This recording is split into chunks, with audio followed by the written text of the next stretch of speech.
اللہ تعالیٰ کو یاد کرنا خوبصورت ترین کاموں میں سے ایک کام ہے، بہترین عبادات میں سے ایک عبادت ہے۔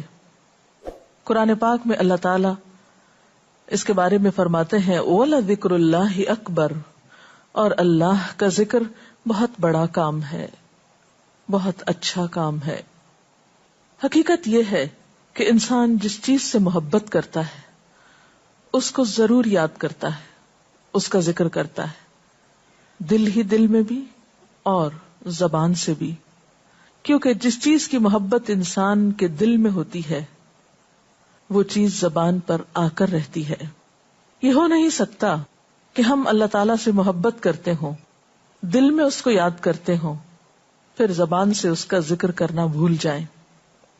ذکر الہی تو بندہ مومن کی زندگی میں غیر محسوس طریقے سے شامل ہو جاتا ہے، اس کی اس طرح عادت ہو جاتی ہے کہ انسان اٹھتے بیٹھتے چلتے پھرتے تنہائی میں سب کے بیچ میں بیٹھ کر اپنے رب کو یاد کرتا رہتا ہے، دل ہی دل میں یا زیر لب وہ اپنے رب کو کسی حال میں بھی نہیں بھولتا۔ اور بھولے بھی کیوں؟ اس لیے کہ اس کی ذات پر رب کے احسانات ہر ایک سے بڑھ کر ہیں، اس کی نگاہیں ہر طرف رب کے کمالات دیکھتی ہیں، وہ ہر طرف رب کی نعمتوں کو دیکھ کر سرشار ہوتا رہتا ہے۔ وہ جس طرف بھی نظر اٹھاتا ہے وہیں اس کو رب کی قدرت اور تخلیق نظر آتی ہے، اپنے سامنے، دائیں بائیں، اوپر نیچے، ہر طرف زمین آسمان، جو کچھ بھی بنا ہوا ہے، جو کچھ بھی پھیلا ہوا ہے، وہ سب اس کے رب کا بنایا ہوا ہے۔ پھر وہ اس رب کو کیسے بھلا سکتا ہے؟ قرآن پاک میں اہل ایمان کو ذکر کرنے کی تلقین کی گئی ہے۔ اللہ سبحانہ و تعالیٰ فرماتے ہیں فَاذْكُرُونِي أَذْكُرْكُمْ، تم مجھے یاد کرو، تم میرا ذکر کرو، میں تمہیں یاد کروں گا۔ ایک اور جگہ پر فرمایا وَاذْكُرْ رَبَّكَ فِي نَفْسِكَ تَضَرُّعًا وَخِيفَةً وَدُونَ الْجَهْرِ مِنَ الْقَوْلِ بِالْغُدُوِّ وَالْآصَالِ وَلَا تَكُن مِّنَ الْغَافِلِينَ، اور اپنے پروردگار کو دل ہی دل میں عاجزی اور خوف کے ساتھ اور آہستہ آواز سے صبح و شام یاد کرتے رہو، اور دیکھنا غافل نہ ہونا، یعنی رب کی یاد سے کبھی بھی غفلت اختیار نہ کرنا۔ ایک اور جگہ پر فرمایا وَاذْكُرُوا اللَّهَ كَثِيرًا لَعَلَّكُمْ تُفْلِحُونَ، اور اللہ کا ذکر کرو کثرت کے ساتھ، بہت زیادہ۔ کیوں؟ لَعَلَّكُمْ تُفْلِحُونَ، تاکہ تم فلاح پاؤ، کامیاب ہو جاؤ۔ اس سے پتہ چلتا ہے کہ اللہ تعالیٰ کو یاد کرنا کامیابی کی علامت ہے، اللہ کے ذکر میں کامیابی کی ضمانت ہے۔ مومن مردوں اور عورتوں کی صفت قرآن پاک میں یہی بیان کی گئی ہے کہ وہ بہت زیادہ اللہ کا ذکر کرنے والے ہوتے ہیں۔ سورۃ الاحزاب میں آتا ہے وَالذَّاكِرِينَ اللَّهَ كَثِيرًا وَالذَّاكِرَاتِ، اور اللہ کا ذکر کرنے والے مرد اور اللہ کا ذکر کرنے والی عورتیں جو کثرت سے اللہ کا ذکر کرتے ہیں۔ کثیرن اعد اللہ لہم مغفرۃ واجرا عظیما، اللہ نے ان کے لیے بخشش اور بہت بڑے اجر کا وعدہ کر رکھا ہے۔ اور پھر یہ کہ ذکر کرنے کے لیے کوئی خاص وقت مقرر نہیں، انسان ہر حال میں ذکر کر سکتا ہے، ہر وقت میں ذکر کر سکتا ہے۔ نبی صلی اللہ علیہ وسلم کے بارے میں آتا ہے کان یذکر اللہ فی کل احیانہ، آپ ہر وقت میں، یعنی ہر قسم کے وقت میں، دن میں یا رات میں، صبح میں یا شام میں اللہ کا ذکر کیا کرتے تھے۔ حدیث پاک میں آتا ہے، حضرت ابو موسیٰ اشعری سے روایت ہے مثل الذی یذکر ربہ والذی لا یذکرہ مثل الحی والمیت، رواہ البخاری۔ آپ صلی اللہ علیہ وسلم نے فرمایا اس شخص کی مثال جو اپنے رب کا ذکر کرتا ہے زندہ انسان کی طرح ہے، اور اس کی مثال جو اپنے رب کا ذکر نہیں کرتا مردہ شخص کی طرح ہے۔ گویا ذکر کرنے والا اور نہ کرنے والا، ان دونوں کے درمیان اتنا ہی فرق ہے جتنا ایک زندہ اور مردہ انسان میں فرق ہوتا ہے۔ اور یہ فرق کتنا بڑا ہے، یعنی انسان تو وہی ہوتا ہے، لیکن زندہ انسان میں اور مردہ انسان میں زندگی اور موت کا فرق ہے۔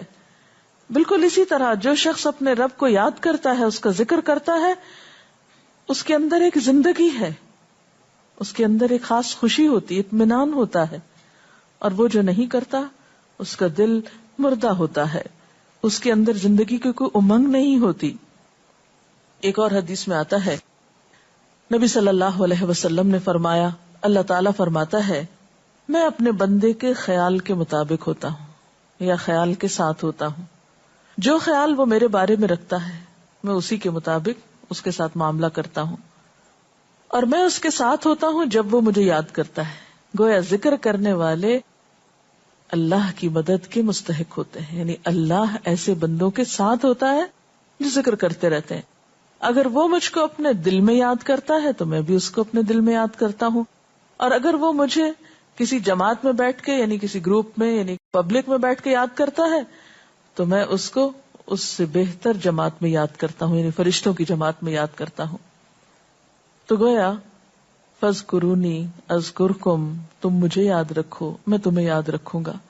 تو جو شخص بھی یہ چاہتا ہو کہ اللہ تعالیٰ اس کو یاد رکھے، اس کی مشکل میں اس کی مدد کرے، تو اس کے لیے کیا ضروری ہے کہ پھر وہ ذکر کرتا رہے. اور ذکر تمام عبادات کو خوبصورت بناتا ہے. مثلا روزہ رکھنا ایک عبادت ہے، لیکن جس روزے میں ذکر الہی ہو اس کا اجر و ثواب کئی گنا بڑھ جائے گا. حج ایک عبادت ہے بذات خود، حج کا سفر ایک عبادت ہے، لیکن اس سفر میں انسان اگر ذکر الہی کرتا رہے تو اسی حج کا ثواب کئی گنا بڑھ جائے گا. اور نماز تو سراسر ہے ہی اللہ کی یاد کا نام. اقم الصلاۃ لذکری، نماز قائم کرو میری یاد کے لیے. اللہ کے ذکر کا بہترین طریقہ ہے. ایک اور موقع پر آپ صلی اللہ علیہ وسلم سے جب یہ پوچھا گیا کہ سب سے اچھی نماز کس کی، سب سے اچھا روزہ کس کا، سب سے اچھا حج کس کا، سب سے اچھا مجاہد کون، تو آپ صلی اللہ علیہ وسلم نے ہر بار یہی جواب دیا کہ جو اپنے ان کاموں میں ذکر الہی کثرت کے ساتھ کرے. اور ذکر کرنے والے ہر میدان میں آگے نکل جاتے ہیں. حدیث پاک میں آتا ہے نبی صلی اللہ علیہ وسلم نے فرمایا مفردون سبقت لے گئے. لوگوں نے پوچھا کہ یہ مفردون کون ہے؟ فرمایا وہ مرد جو کثرت کے ساتھ اللہ کا ذکر کرتے ہیں اور وہ عورتیں جو کثرت کے ساتھ اللہ کو یاد کرتی ہیں. اور یہاں آپ نوٹ کر رہے ہیں خاص طور پر مردوں کے ساتھ ساتھ عورتوں کا ذکر بھی ملتا ہے. حضرت عبداللہ بن بصر فرماتے ہیں کہ ایک شخص نے عرض کیا یا رسول اللہ صلی اللہ علیہ وسلم، بے شک اسلام کے احکام مجھ پر بہت ہیں، یعنی ذمہ داریاں بہت ہیں، کرنے کے کام بہت ہیں. آپ مجھے کوئی ایسی بات بتائیں جسے میں اپنے لیے لازم کر لوں، یعنی میرے لیے آسان ہو اور میں پابندی سے کر سکوں. تو آپ صلی اللہ علیہ وسلم نے فرمایا لا یزال لسانک رطبا من ذکر اللہ، کہ ایک چیز پابندی سے پکڑ لو، اور وہ کیا کہ تیری زبان ہمیشہ اللہ کے ذکر سے تر رہے، ہر دم اللہ کو یاد کرتے رہو. اور یہ حقیقت ہے کہ انسان کوئی بھی کام کر رہا ہو، مثلا خواتین کھانا پکا رہی ہیں، گھر صاف کر رہی ہیں، واک کر رہی ہیں، کوئی بھی کام کر رہی ہیں اس طرح کا، تو اس میں ساتھ ساتھ اللہ کی یاد کرتی رہیں. سبحان اللہ، الحمدللہ، اللہ اکبر، استغفر اللہ، لا الہ الا اللہ، ان اذکار کا ورد کرتے رہیں، تو اس میں کام بھی ہوتا رہے گا اور اس کے ساتھ ساتھ اللہ کی یاد بھی ہوتی رہے گی. خصوصی طور پر 2 کلمات ایسے ہیں جن کے بارے میں بہترین اجر کی خوشخبری سنائی گئی. آپ صلی اللہ علیہ وسلم نے فرمایا کلمتان، 2 کلمات ایسے ہیں خفیفتان علی اللسان، جو زبان پہ بہت ہلکے ہیں، یعنی پڑھنے میں کچھ مشکل نہیں. ثقیلتان فی المیزان، میزان میں بہت بھاری ہیں. حبیبتان الی الرحمن، رحمان کو بہت محبوب ہیں، اور وہ کیا ہیں؟ سبحان اللہ و بحمدہ، سبحان اللہ العظیم. چلتے پھرتے، اٹھتے بیٹھتے، کام کاج کرتے، تسبیح پڑھتے رہنا، ذکر کرتے رہنا انسان کے دل کو جہاں اطمینان بخشتا ہے وہاں اس کے کام کو آسان بھی کر دیتا ہے، اور اللہ کی مدد بھی ساتھ ہوتی ہے. اور قرآن پاک میں ایسے لوگوں کے لیے خوشخبری ہے، الا بذکر اللہ تطمئن القلوب، سنو اللہ کے ذکر سے دلوں کو اطمینان ہوتا ہے. اور ویسے بھی میزان میں بہت بھاری نیکی ہے. ایک حدیث میں آتا ہے کہ رسول اللہ صلی اللہ علیہ وسلم نے لوگوں سے پوچھا کیا میں تمہیں نہ بتاؤں کہ تمہارے اعمال میں سب سے اچھا عمل، سب سے پاکیزہ، اور تمہارے درجات کو سب سے زیادہ بڑھانے والا، اور جو تمہارے لیے سونے چاندی کے خرچ کرنے سے زیادہ بہتر ہو، اور اس سے بھی بہتر ہو کہ تم اپنے دشمنوں سے ملو، ان کی گردنیں تم مارو اور وہ تمہاری گردنیں مارے، تو کیا ایسا عمل نہ تمہیں بتاؤں؟ صحابہ نے عرض کیا، ضرور یا رسول اللہ صلی اللہ علیہ وسلم، ہمیں ایسا عمل بتائیے. تو آپ نے فرمایا وہ اللہ کا ذکر ہے، یعنی تمام اعمال میں وہ سبقت لے جاتا ہے.